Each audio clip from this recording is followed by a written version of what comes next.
Hello and welcome to the WARC Podcast. My name's David Tiltman, and today we are talking about the economics of the ad industry and where the problems in marketing lie. We're doing so with the help of consultant and author Michael Farmer. He's been chronicling the problems in advertising and the changing dynamics between clients, media and agencies in a series of books. In 2015, he released Madison Avenue Manslaughter, which focused on the problems facing the big agency hold-cos. And then in 2023, he chronicled the attempted turnaround of agency group Huge in a book called Madison Avenue Makeover.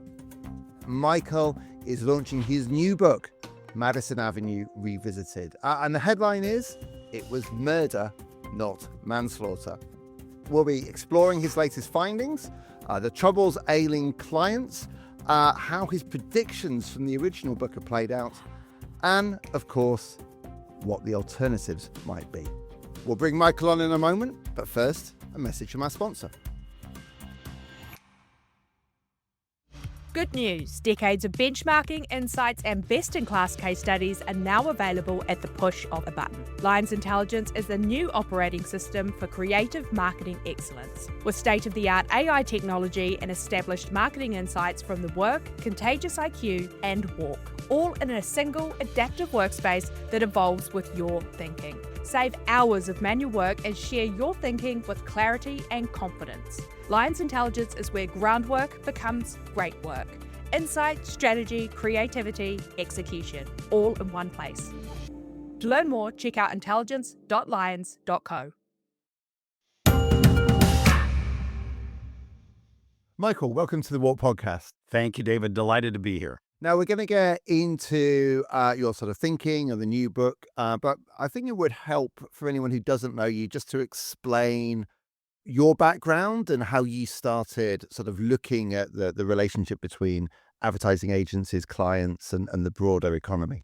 I'd be happy to do so. It was all an accident, as most interesting things were. I have an MBA. I've been a business consultant my entire career. After I got my MBA, I worked at the Boston Consulting Group and later at Bain & Company, and where I ran Bain in the UK.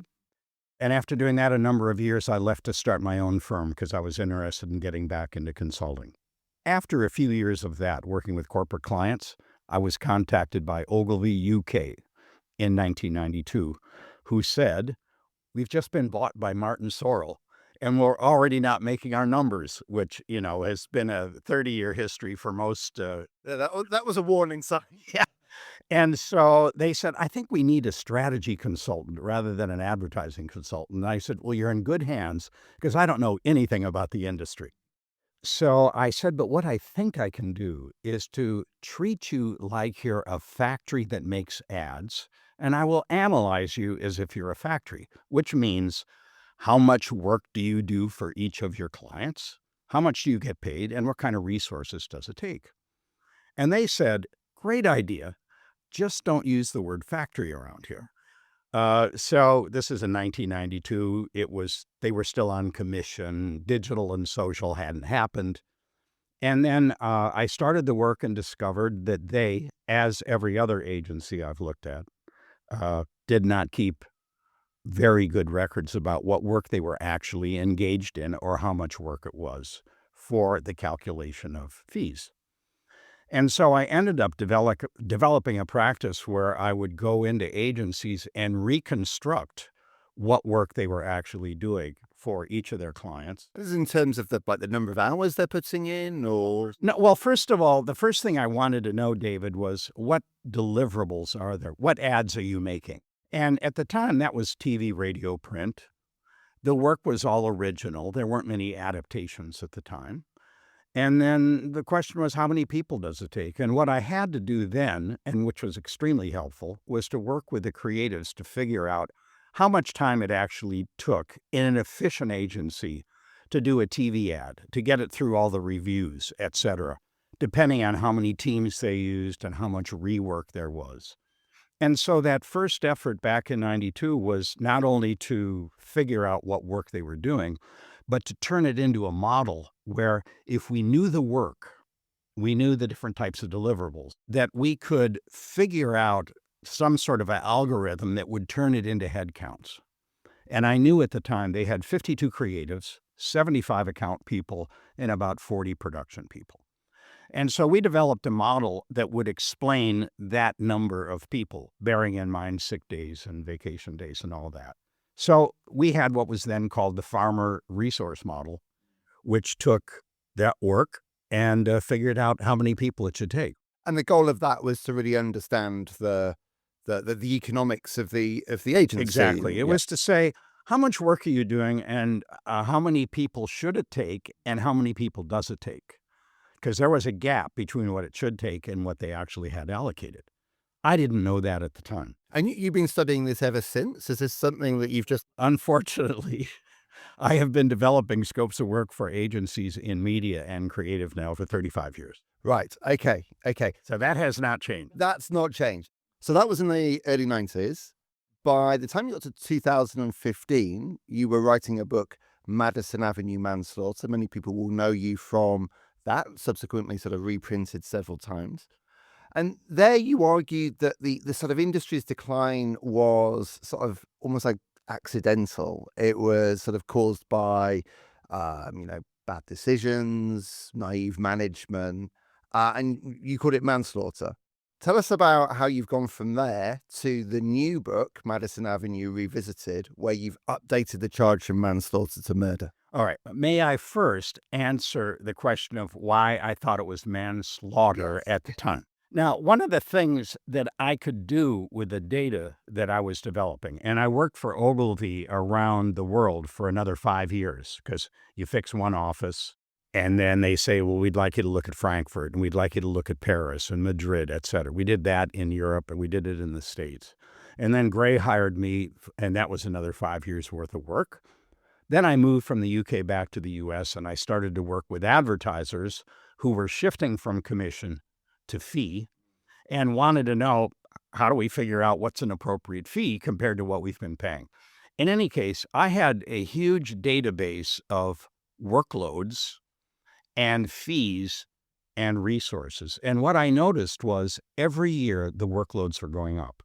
That particularly was important in 2004 when digital and social came in and added to TV, radio, and print. All of a sudden, the workloads went through the roof. And this is more asset, more deliverables. More deliverables by a wide margin. At the same time, when the remuneration shifted from 15% media commission to labor-based fees, clients brought procurement in because they said, this is too complicated for us. We can't figure out how to do a fee on a labor basis, but we know procurement knows how to do that. So they brought in procurement about 2000, and procurement looked at agencies and they thought, these people are so undisciplined. We know we're paying too much. We're just going to whack the fees. So they started whacking the fees. And over time, the workloads were growing. The fees were coming down. The agencies were accepting the situation. And then they had to start understaffing the work in order to make margins. Now, I looked at that situation after I had been doing this now for 8 years plus another for 22 years. I thought, I've got a story here. And the story is, it isn't a very good business strategy to accept a random fee for an unknown quantity of work and then to downsize to make a margin. It doesn't sound, when you put it like that, it doesn't make sound, sense. No, it doesn't sound No, smart. but that actually is the situation, because what I thought made sense was the workloads are growing. Your fee should be growing. You should be paying, or being paid, I should say, on the basis of how much work you're doing. There should be something that says, we know how much work we're doing. That's what we want to charge. And then we will staff it appropriately given that amount of work. But agencies never showed much interest in trying to understand what is the relationship between the number of deliverables we're doing, the number of man hours or FTEs that it takes, and the fees that we should be talking to procurement about. So they allowed procurement to just turn loose and say, these folks are undisciplined, cut the fees, and let marketing, who was worried about growing the brands, raise the workloads. And then everyone accepted that. The reason I really worried about it in 2004 is that all of the surplus agency resources that they had from the commission era were gone. In 2004, I worked for 8 different clients around the world. And in every one of those, my analysis said, you know what? You're being paid appropriately for the right number of people for the work that you're doing. But, and I should mention at this point, a lot of agencies have been bought by holding companies, and the holding companies were directing the agencies to downsize to make their margins. That hasn't changed, by the way. They've been doing that ever since. That was what Martin did, Martin Sorrell. That was his number one strategy, was the agencies are overstaffed, to just downsize to make your margins. They didn't put themselves to understanding the task of what is the relationship between the work we're doing, which is undocumented, and the number of people we need and the fees that we need. I said, that's manslaughter. That is sort of an accidental death of the agency through the ignorance about the relationship between the deliverables, the workload, the resources, and the fees. So I thought, I can help educate them because I've got all this data. And if I write a book, miraculously the industry's going to change because I've done such a great job. Jump to the conclusion, but I'm not sure it worked out that way. Well, it didn't quite work out that way because I think all authors of books who think they're going to change the world discover that people read the book and they say, that is really interesting. And that's exactly our situation, but then don't do anything about it. So life went on. I promoted the book. I did podcasts. Yeah. I started writing articles. And in that time, as you were doing that, because you're talking about a time when, digital comes in and the workload goes like that, that all mushroomed. So presumably all the problems that you were started talking about in 2015, by 2022, 2023, as we come out of the pandemic, that's only exploded. Let me give you some numbers on that. When I did Ogilvy UK in 1992, they had 52 creatives, and they did 360 ads. That was it. I did another Ogilvy office a few years ago that had 50 creatives. They do 15,000 ads. Wow. Most of those are adaptation. So of the 15,000, 2,000 origination, 13,000 adaptations for social media.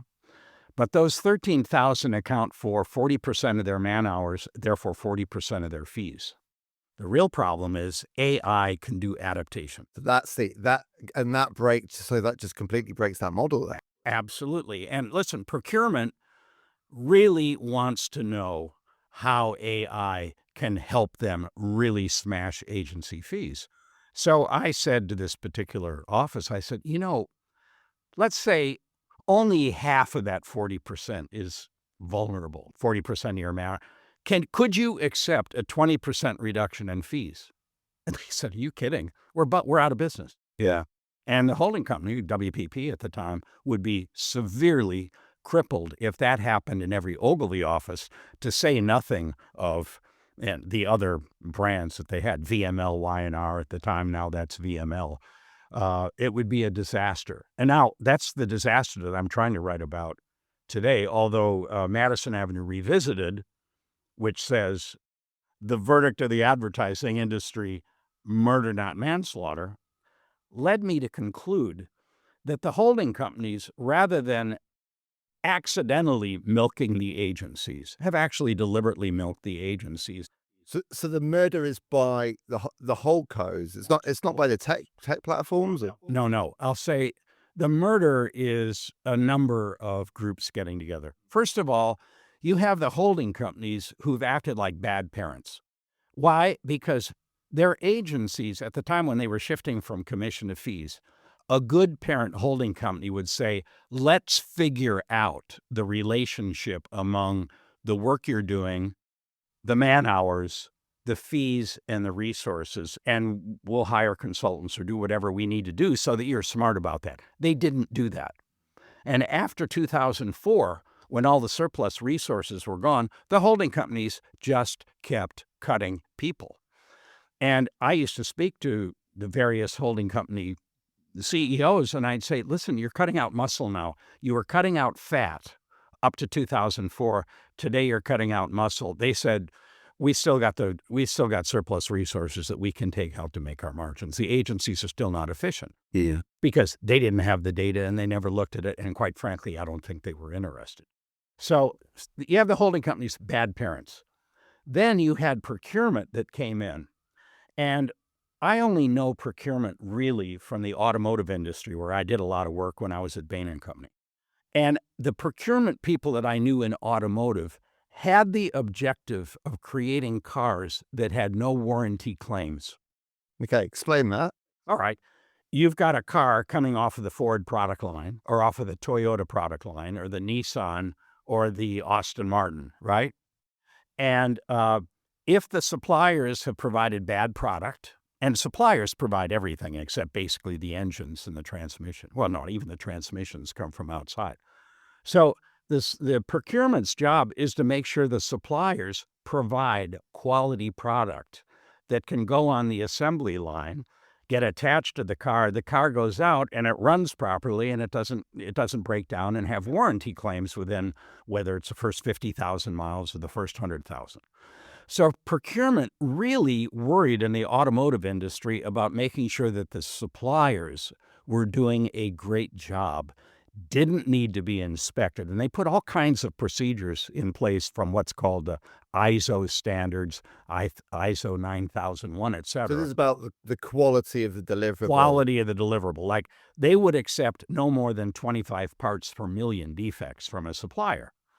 And then they didn't change suppliers. If they had a problem with the supplier, they wouldn't fire him. They'd put their people in the factory and fix it, because they knew that to change a supplier was disruptive.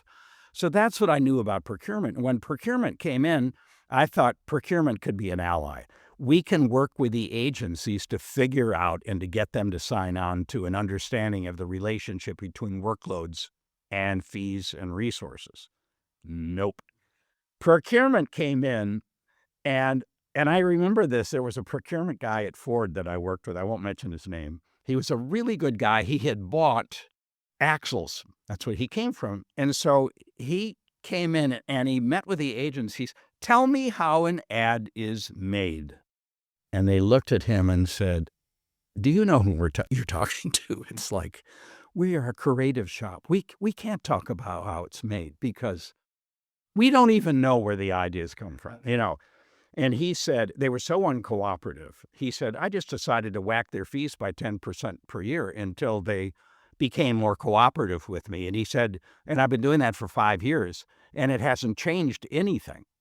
So procurement actually has absolutely no confidence in the quality or the business attitude of agencies, and they just punish them by cutting fees. So procurement has cut fees, and they've never worried about whether the workload that was being provided by marketing was growing or shrinking or whatever it was doing. And of course, it's been growing. Procurement could care less. Their KPIs are cut fees, period.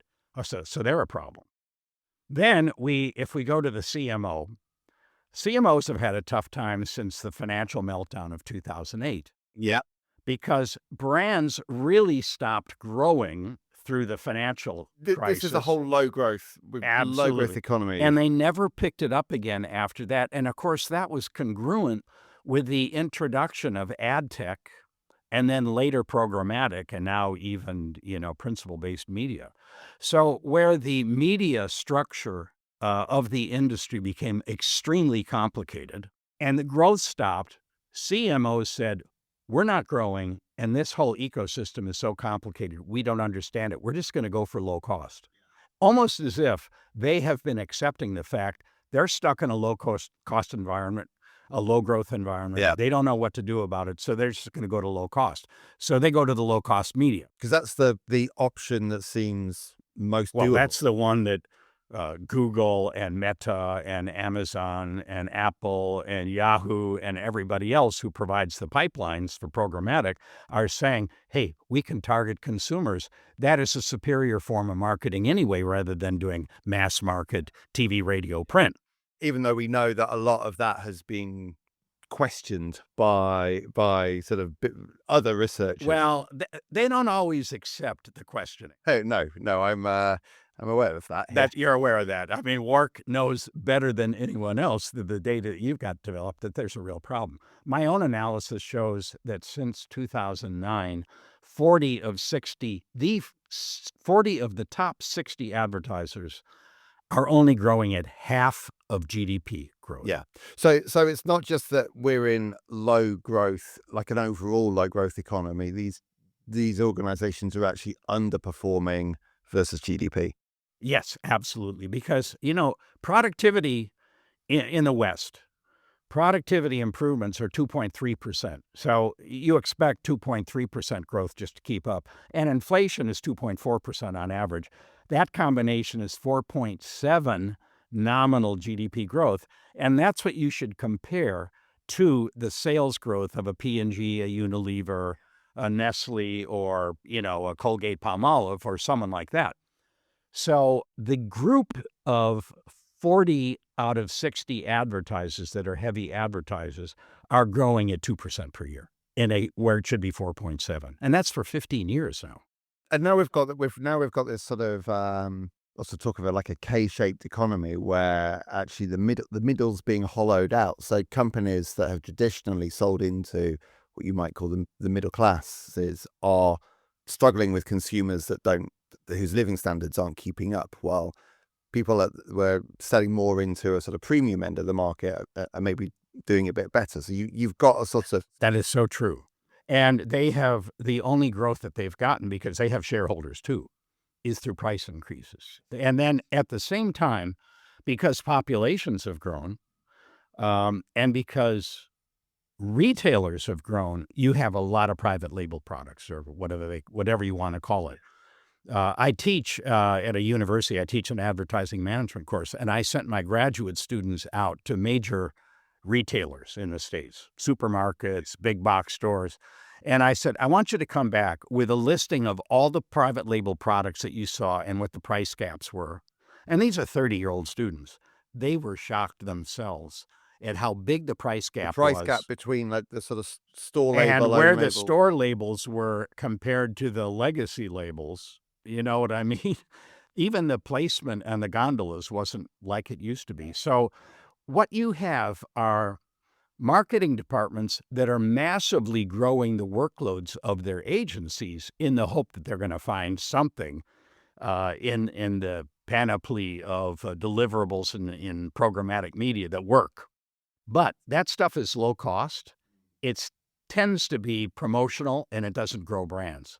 So in saying we are not growing, we're going to go to low-cost media, we're going to cut our agency fees, we're going to cut everywhere we can, we're not going to develop as many new products anymore. That's another thing that's going on.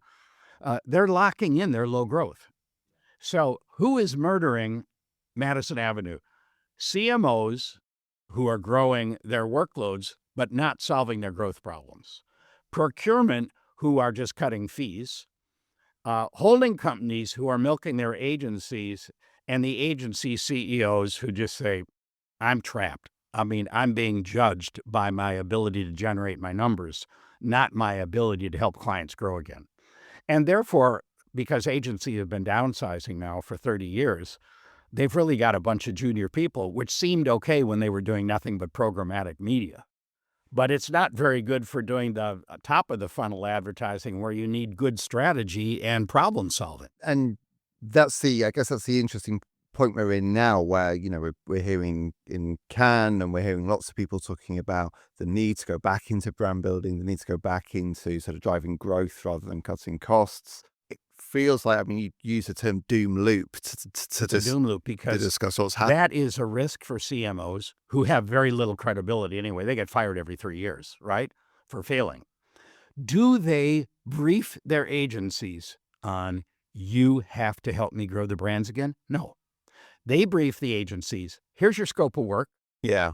Procurement will tell you what the fees are, but procurement will tell you the fees are down by, 4.5%, 5%, 10%. Nobody measures how much the workload is going up, but it does go up. So CMOs are not using agencies as their partners in helping to solve that problem, nor are they going to BCG, Bain, McKinsey to say, help me grow again. They're just kind of, I'm just going to try to I'm going to be a custodian of marketing. I'm going to use low-cost media. I'm going to change my agencies every 3 years to get lower costs. And I know I'm going to get fired in 3 years, but let's hope that I get a better job next time. And many of them land on their feet because they say, you know what they say? They say, well, I had the goal of digitalizing our operations, and I've done that job, and, I'm ready for a new challenge. In your experience, is this a universal thing, or are there certain sectors, or? No, it's universal. It's universal. Yeah, it's pretty widespread. And here's the thing. Look, I'm an outsider. I mean, even though I haven't done anything else for 30 years, I'm still an outsider because I don't know anything until I've been in a situation and I have the data in my hands. Okay. Even if I've accumulated it over 35 years and have written now 3 books about it, people don't disagree with me. They don't say I'm wrong. Yeah, that was a good. Does anybody ever go, actually, Michael, you've called this completely wrong? Never. It has not happened.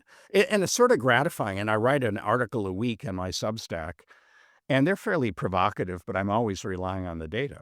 I can say, since I've been in business, fees have halved and the workloads have doubled by my data.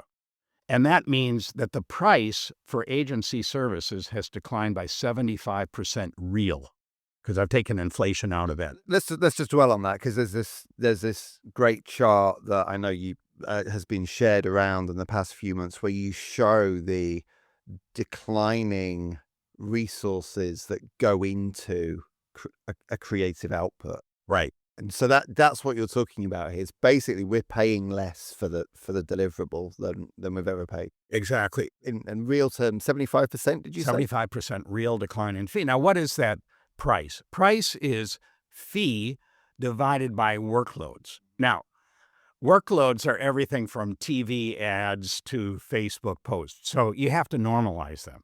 And I had to create a unit of measure called the scope metric unit, which is nothing more than a TV 30 original piece of work that would normally have 2 creative teams and 2 reworks. That's one scope metric unit. Everything else is scaled to that. Okay. So it's like a price per kilo. You want to think about it. And the price per kilo, since I've been in business with my clients, has gone from $435,000, Ogilvy 1992, to $110,000 today.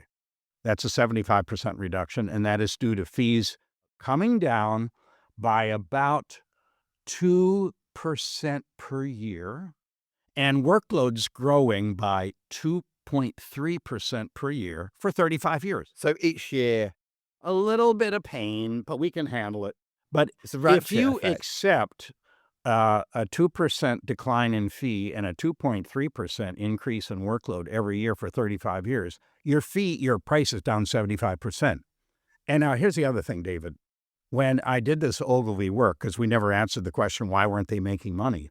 The 2 executive creative directors were putting an average of 3 teams on every single brief and running about 5 reworks on every single brief, because they were trying to create competition within the agency to improve the quality of the work. Oh, wow. And so, and of course, the guy, Mike Walsh, who was running Ogilvy UK, didn't know that was the practice in the creative department. The creative department was a law unto itself. So when I went back to him and I said, Mike, I figured out why you aren't making any money. It's because you've got, on every single thing that you're doing, you've got 3 creative teams and about 5 reworks. And I thought, maybe that's normal in the advertising industry. What do I know? I'm a consultant. I don't know anything about the industry. And he just got red in the face, and he called Alan and John in, and he said, Mike says this is a situation. Yep, that's what we're doing. And he said, well, I asked Mike to run it for 1 team per brief and 1 to 2 reworks, and we don't need 52 creatives. We only need 36. We don't need 75 account people. We only need 55. And that would give us a 14% margin, not the 3% we're making today. And he said, so that's the way you're going to have to run the department. And they said, no, we can't work that way. And he said, well, you're fired. And he brought someone in who would run it that way. And he restored a little bit of discipline to the way they allocated resources in creative. That's what you had to do. But he could only do it in the face of the data. So if that was a situation in the 90s and we're at the situation we're at now, do you have a sense of what a fair price, or like if the scope metric is 75% below what it was back then? It's got to be above 150,000. It's got to be more like 175. Right. So it's not like agencies should be charging twice what they are. No, you know what it is? They're never going to get more fees because the clients have got a bad situation. But you have to take a hard look at let's talk about this one Ogilvy office that's doing 15,000 deliverables. How many of those deliverables are adding value? How many of them are just SEO? How many of them are email marketing? How many of them are just Facebook posts and who knows what? And the thing is, if they could keep the fees that they've got and cut the scope of work down and get the crap out, then the price per scope metric unit, price per kilo, could rise to 175 from 110 without the client being out any more money. And there needs to be a pruning of the scope of work. Well, the only way you can do that is to have an adult discussion around the scope of work data. But since marketing and agencies don't look at that and they don't document it and they don't measure it, they can't do that. So I've always said, why don't you get serious about documenting what's in your scope of work, and then the two of you make judgments about how many of those deliverables are really needed, and don't change the fees. And if that's all they would have to do, if the agency understood that their mission was to help the clients grow, not just to be efficient and low cost. The industry is full of opinions, but brands don't make decisions based on opinions. They make them based on evidence they can trust. Partner with the leading industry authority on marketing effectiveness to make your case. Lions Advisory brings together decades of trusted expertise from WARC, Cannes Lions, Effie, and Contagious to create industry-defining thought leadership. From crafting the narrative to amplifying it at scale and placing it in front of key decision makers. So your story doesn't just add to the conversation, it defines it. Learn more at lions.co/thought leadership.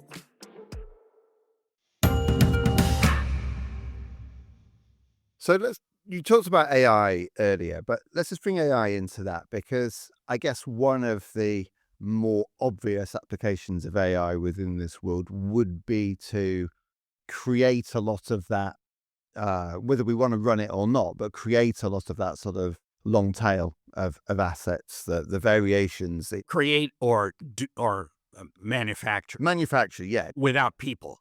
Yes, yeah. And you've got the platforms talking about, Meta called it last year, infinite creative, which sounds awful, but you sort of you just plug. I can't remember exactly what the quote was. Basically, you plug Meta into your bank account, tell them what you're trying to do, and they'll just do the rest with constant iterations.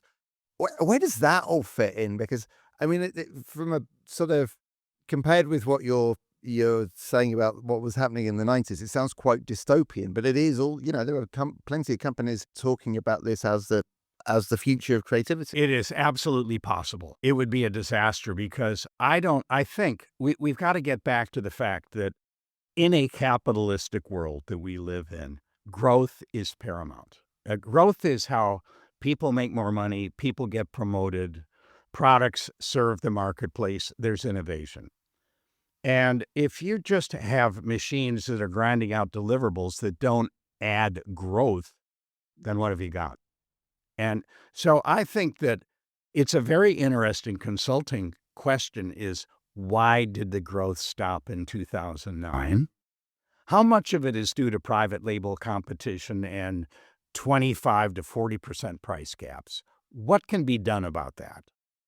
And I think that what agencies need to do is to start to answer that question with their clients. Why don't they say, look, let's change the nature of our relationship. Let's figure out why you're not growing and what in a media or creative scope of work would need to change for us to start growing again. Maybe you need to start developing some new products. there are a lot of things that could be done. But if they dedicated themselves to that, I think they would find some answers. Then they would say to the client, we're going to use AI to do these low funnel deliverables. We will get rid of our junior people, but don't take that all in fee reduction. Take 50% of it in fee reduction. Let us keep the margin improvement that we can get from the other 50%, and we will invest it in strategic people and It's more senior people. So kind of going the other that we way. fired, Yeah. or that, WPP or Omnicom or IPG fired, over the last 30 years to lower their cost. And by the way, there's a precedent for that because back in 2004, I was hired by Toyota to work with Saatchi. Toyota wanted Saatchi to become their digital agency along with their normal creative agency.